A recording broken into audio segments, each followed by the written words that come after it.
of the 7 Zeros lost in minutes.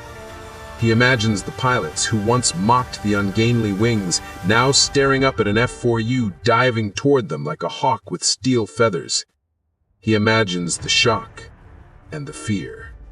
"Very well," the Admiral says quietly. "Issue new doctrine, immediate." Shimura bows deeply. "I will begin at once." But both men know, even as the orders are spoken, that doctrine alone will not change what is happening in the skies. The Japanese Air Arm is losing pilots. April 1944. Over Truk Lagoon.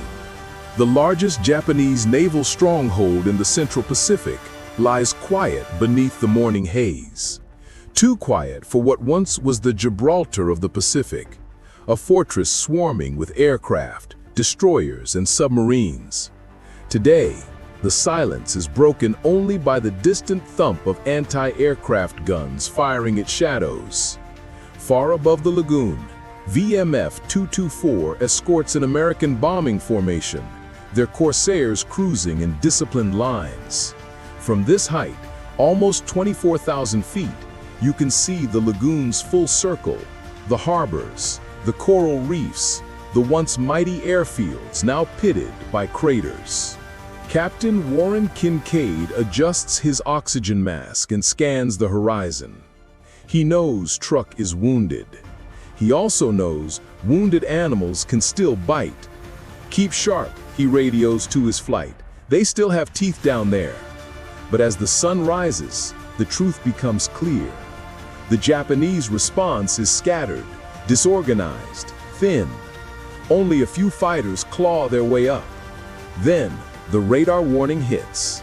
Bandits inbound from the northwest, multiple groups, altitude 20,000 and climbing. Kincaid tightens his harness.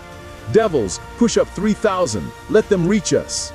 The Corsairs climb into a cold band of air, where the engines strain for power and contrails peel behind them. As they ascend, small shapes materialize from the northwest. Zeros, nearly 20 of them, their silhouettes shimmering like insects in the heat haze. Something is different today. They don't charge. They don't dive. They form a defensive arc and approach with a caution Kincaid has never seen in a Japanese squadron.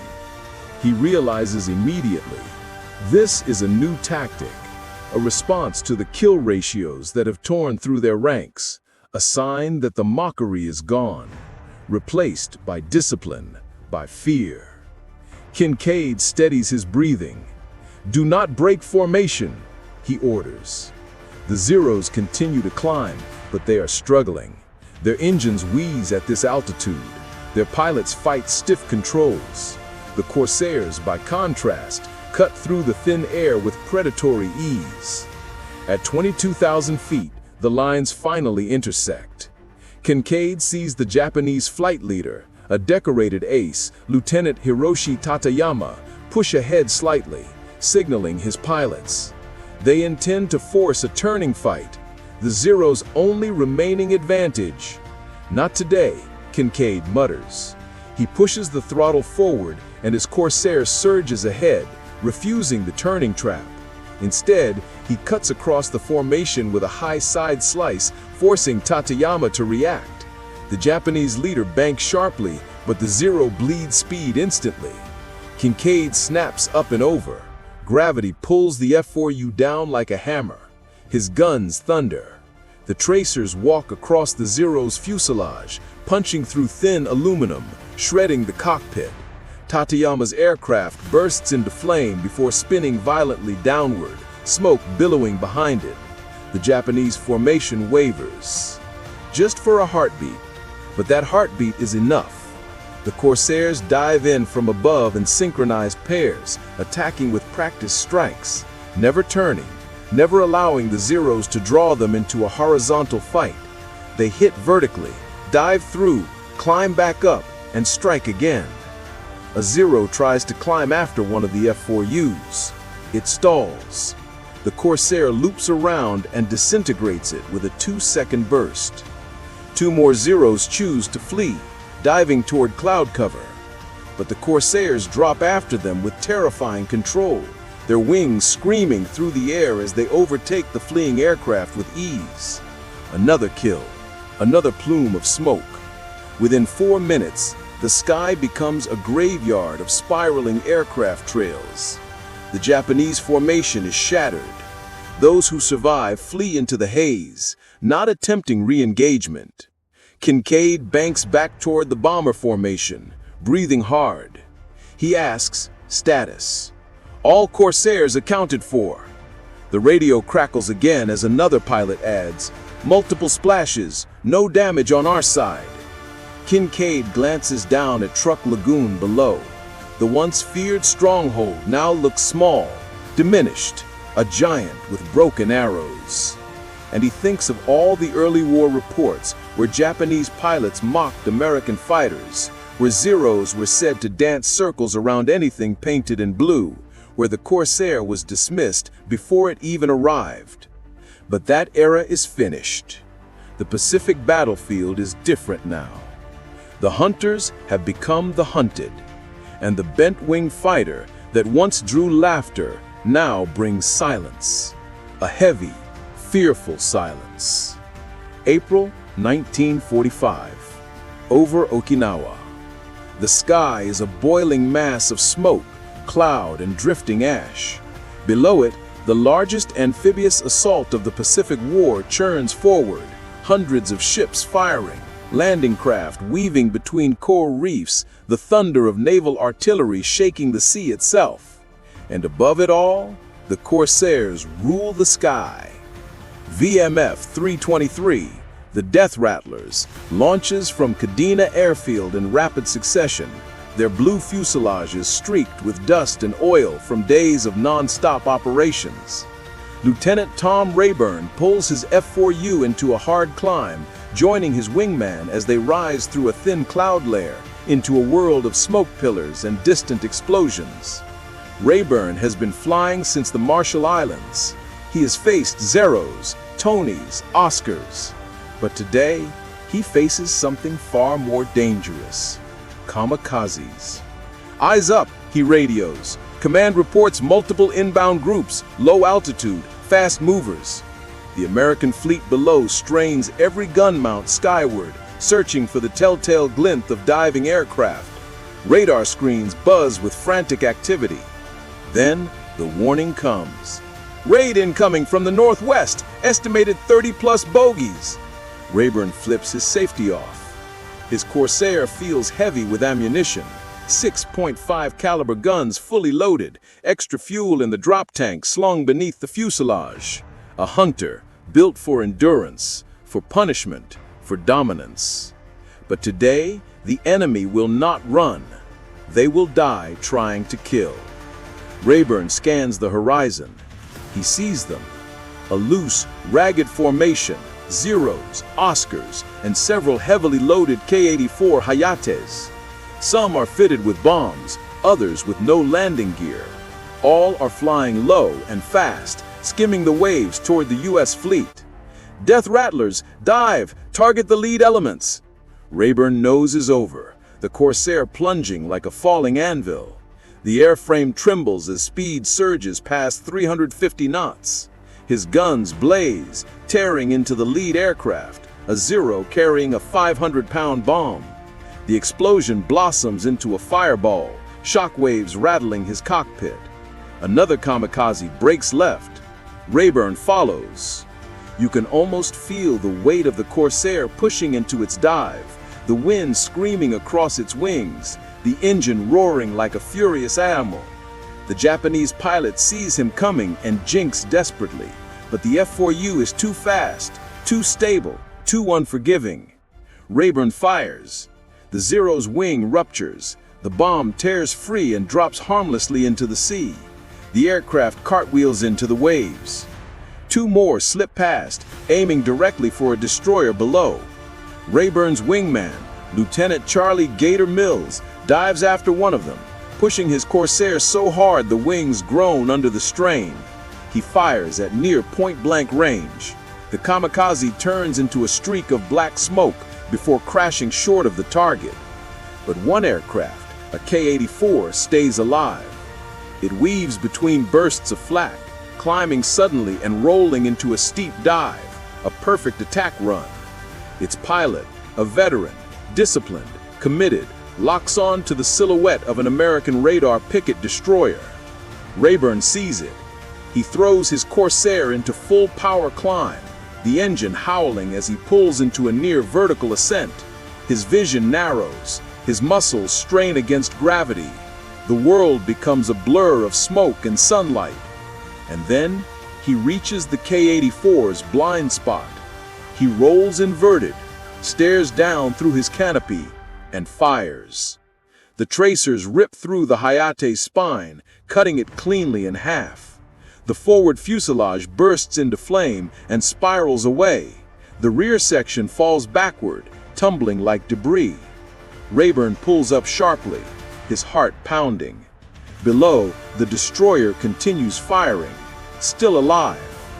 Good kill, Mills shouts over the radio. More Corsairs join the fight, diving from altitude like blue thunderbolts. April 1945, south of Okinawa. The wind over the Pacific is warm, carrying the smell of fuel and salt into the cockpit of Lieutenant Howard Blackjack Reeves's F4U Corsair. Below him stretches the largest amphibious armada ever assembled in the Pacific War. Tens of thousands of soldiers and Marines pushing toward the bloodiest island battle of the conflict. Above him, the sky is deceptively calm. Thin clouds, pale sunlight, and a horizon that feels endless. But he knows what is coming, and so do the men on the carriers below. By now, Japanese pilots have stopped mocking the Corsair's silhouette. The inverted gull wings no longer look strange. They look terrifying.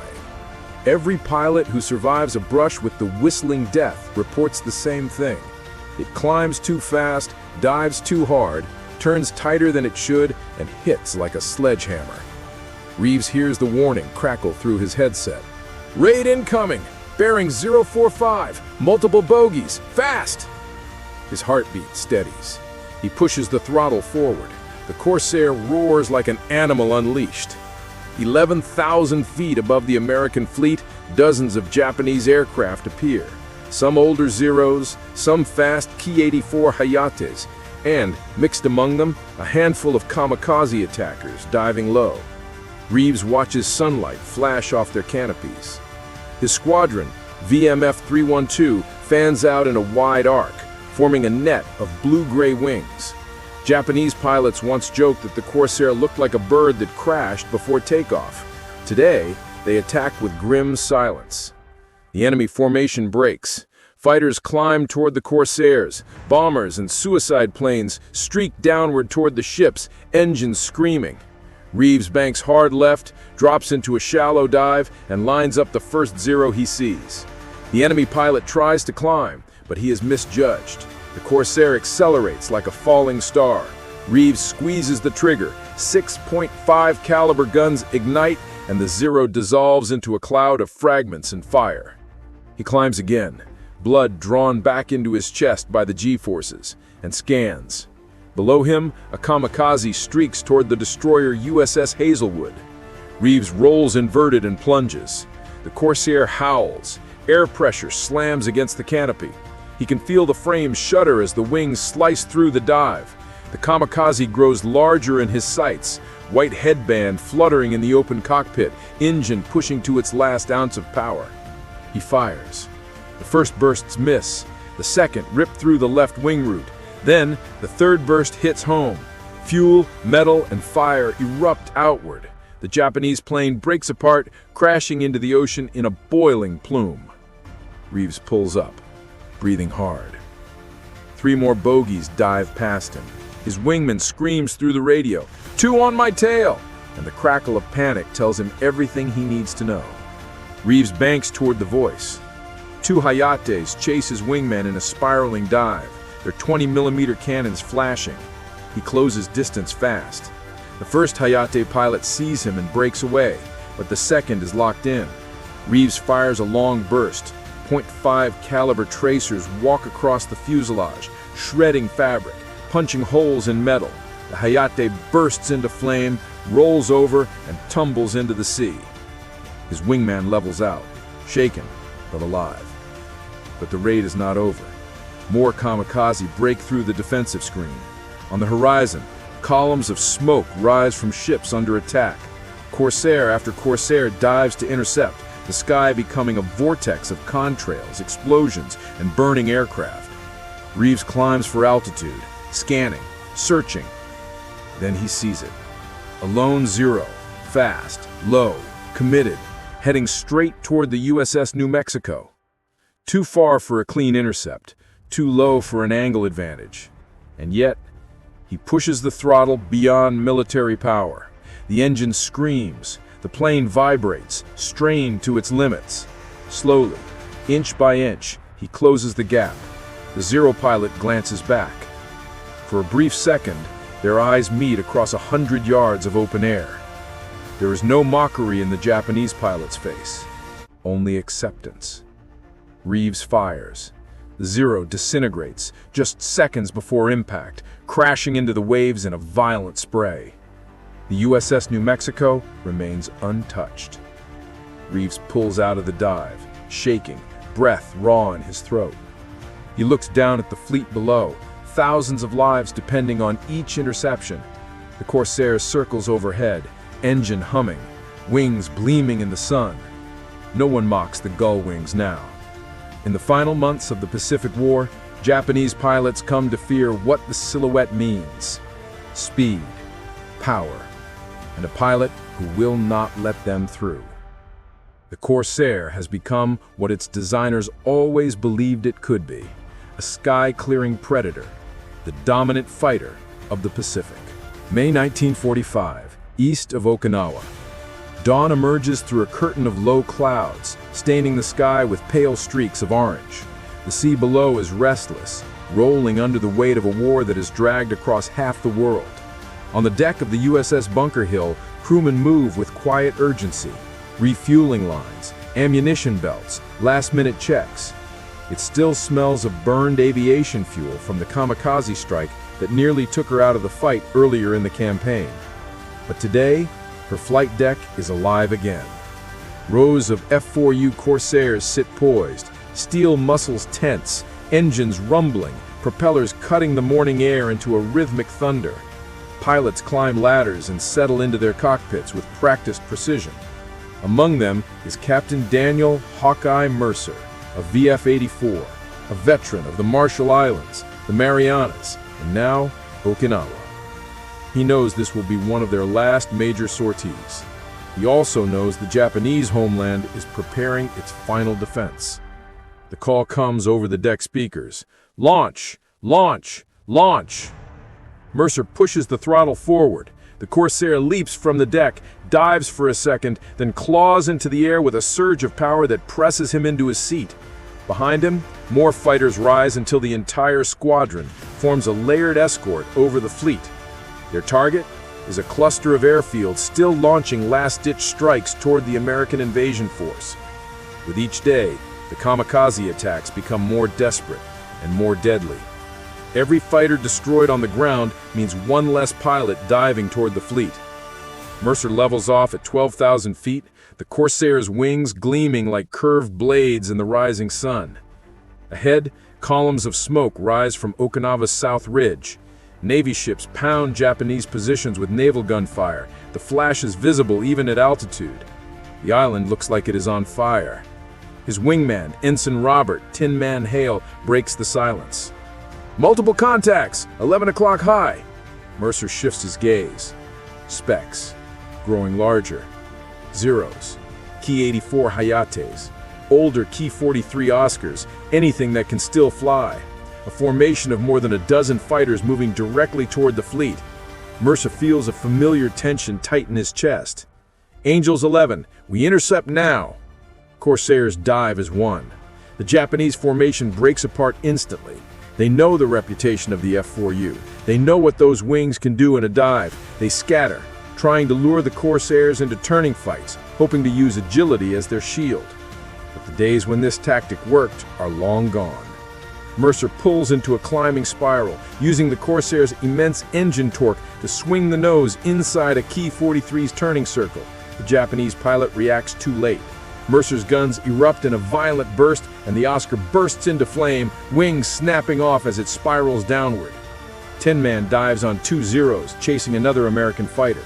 His tracers rake across one of them, shattering its canopy. The second Zero peels away, climbing for the sun. Mercer follows. The Zero climbs well, but not well enough. The Corsair closes rapidly, engine roaring like thunder.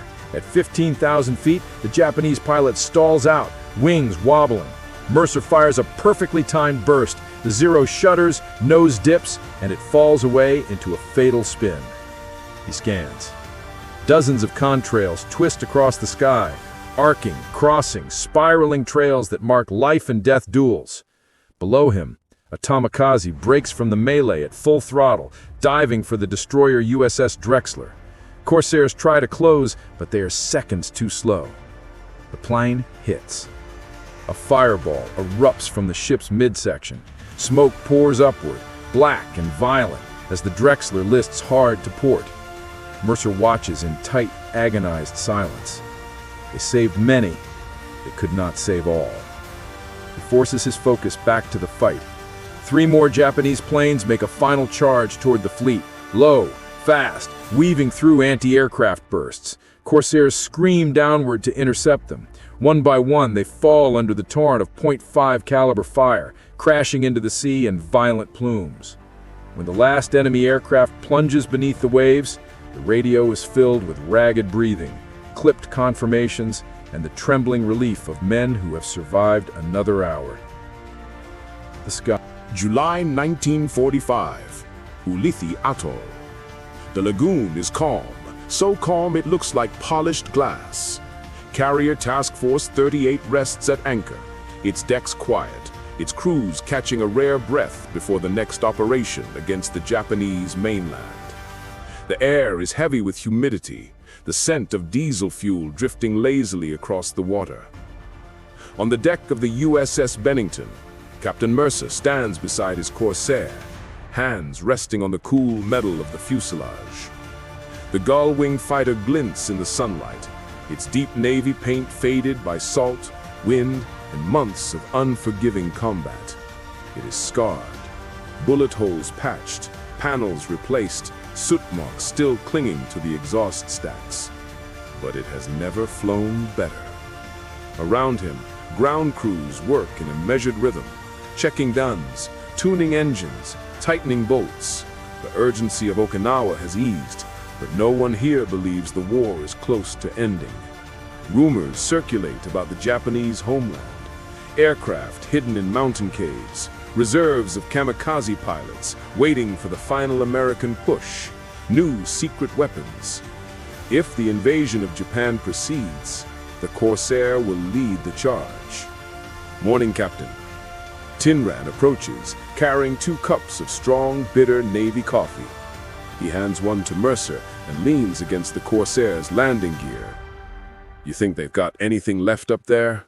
Mercer takes a long sip before answering. Maybe scraps, maybe tricks, but fighters? Not enough to matter. He nods toward the Corsairs lined up along the deck. Not against these. Tin Man smiles weakly, but the weight in his eyes betrays exhaustion. Months of relentless fighting, friends lost, narrow escapes, and the knowledge that the endgame may be even bloodier than everything before it. They stand in silence as mechanics run the Corsair's engine for a test cycle. The massive Pratt & Whitney R2800 comes alive with a deep, throaty growl that rolls across the deck like distant thunder. The sound vibrates through their boots. Mercer turns to watch it. This machine that had once been mocked as unmanageable, unstable, impossible to master. He remembers the first time he saw one. An aircraft no one quite trusted. Too big, too powerful, too strange-looking. Pilots said it would never amount to anything, that it was too much airplane for any man to handle.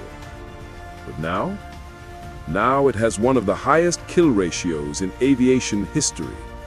Now every pilot in the Pacific recognizes its silhouette instantly. Now even Japanese aces, men who flew since China, who survived Midway, who downed dozens of opponents, pray they never see those wings again. The Corsair has earned its place. Late afternoon sunlight spreads across the atoll. Corsairs from other squadrons taxi along the deck, preparing for a patrol sweep. Not because they expect resistance, but because every inch of sky must remain secure. They launch in pairs, blue arrows rising off the deck and climbing toward the horizon. Mercer watches each takeoff with a sense of pride he never felt at the war's beginning. These pilots fly confidently, not arrogantly, but with the calm awareness that they dominate the skies now. The Corsair is not just a weapon, it is a guardian. He heads toward the briefing room for their afternoon assignment. Inside, maps of Kyushu and Honshu cover the walls. Arrows mark potential invasion beaches. Pins mark suspected Japanese airfields. Intel reports suggest only a fraction of Japan's once mighty air force remains operational. But the men in the room know something deeper, that whatever Japan still has left, the Corsair will be there to meet it. A commander steps forward. Gentlemen, your task is simple. Maintain pressure. Sweep the skies.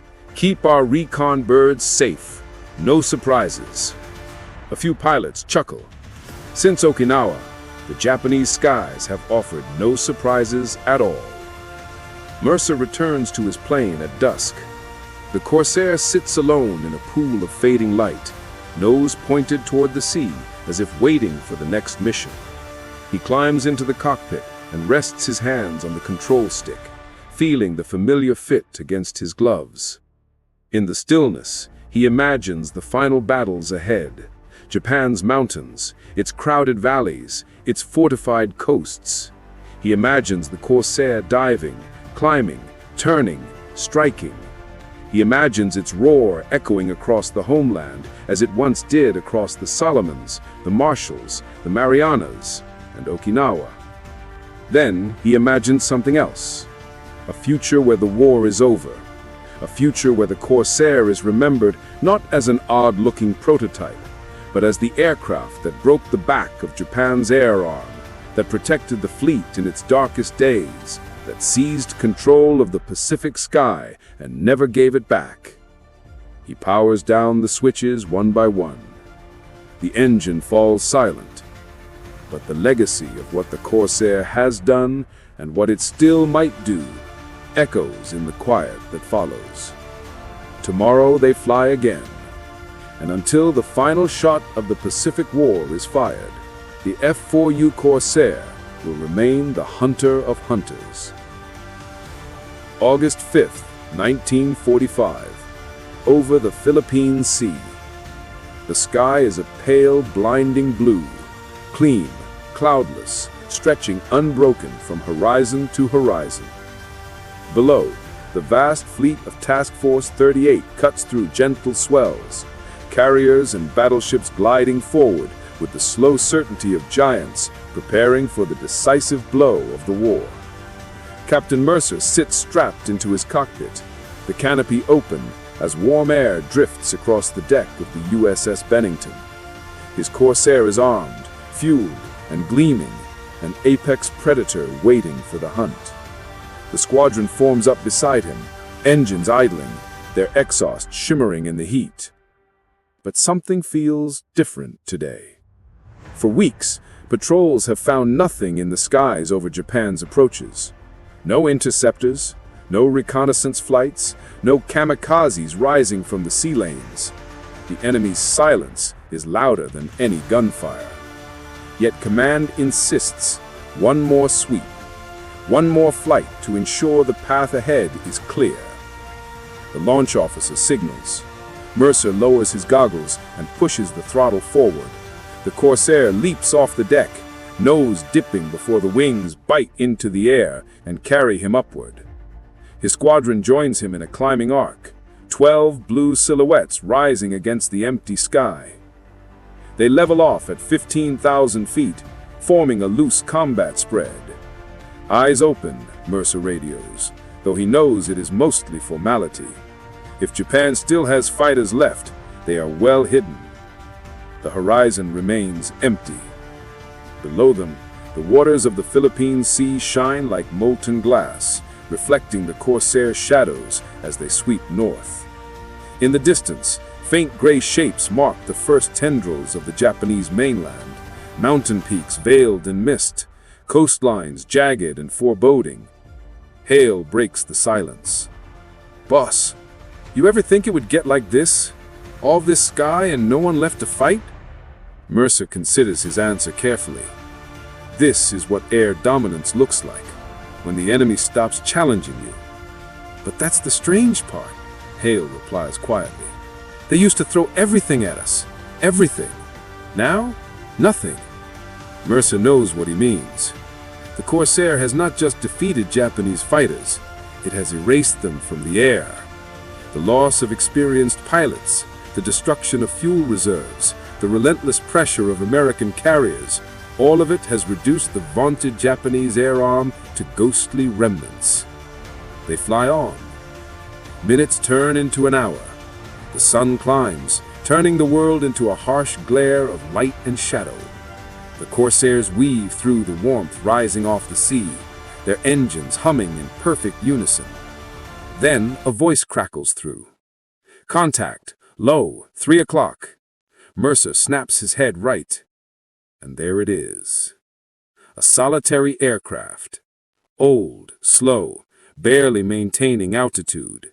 A K-36, Ida, a light reconnaissance plane, so outdated it had disappeared from frontline service years earlier.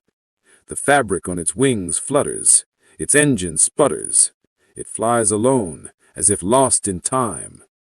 Hale whispers, "Boss, what do we do?" Mercer hesitates. Procedure is clear. Any enemy aircraft should be intercepted. The war is still on. The fleet still relies on them to maintain absolute air control. But as he watches the Ida wobble through the air, something else settles over him. A realization that this man, like so many before him, is simply a pilot obeying